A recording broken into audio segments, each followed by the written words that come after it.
ঐতিহাসিক রাজবাড়ি ময়দানে আমরা এইমাত্র প্রশাসন, জেলা প্রশাসন এবং সিটি প্রশাসনের পক্ষ থেকে আজকে যে রাজবাড়ি মাঠে ঈদের নামাজ আদায় করার জন্য যে বিশাল আয়োজন, সেই জন্য আমি প্রশাসনকে ধন্যবাদ জানাচ্ছি।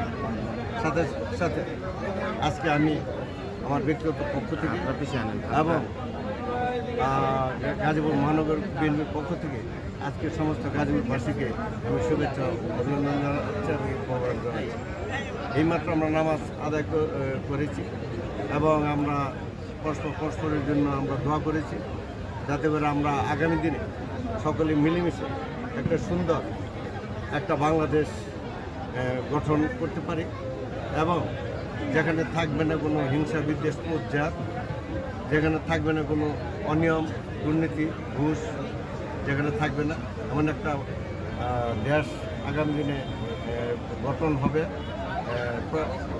সর্বস্তরে প্রশাসনের মাঝে এই ছড়িয়ে যাবে, এটি আমাদের আজকে প্রত্যাশা ছিল।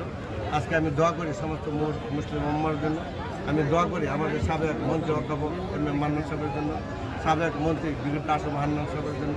তার কারণ এই মাঠেই তারা বিভিন্ন সময় তারা নামাজ আদায় করেছে, ঈদের নামাজ আদায় করেছে। আমি দোয়া করি প্রতিটি প্রশাসন সহ প্রতিটি মুসলিম উম্মার জন্য দোয়া করি। আজকে আপনারা জানেন যে ফিলিস্তিনের কী অবস্থা, আজকে ইহুদি নাসার দ্বারা আজকে সমস্ত বিশ্বে মুসলিম বিশ্বে যেভাবে নির্যাতন অত্যাচারিত হয়েছে, তাদের জন্য দোয়া করি যে আল্লাহ তাআলা তাদেরকে সুস্থতা রাখেন এবং আল্লাহ তাআলা তাদেরকে যাতে হেফাজত করেন। আজকের এই নামাজে আজকে নামাজ পড়ার জন্য গাজীপুরবাসীকে আমি আমার ব্যক্তিগত পক্ষ থেকে আবারও শুভেচ্ছা অভিনন্দন জানিয়ে আমার বক্তব্য শেষ করছি।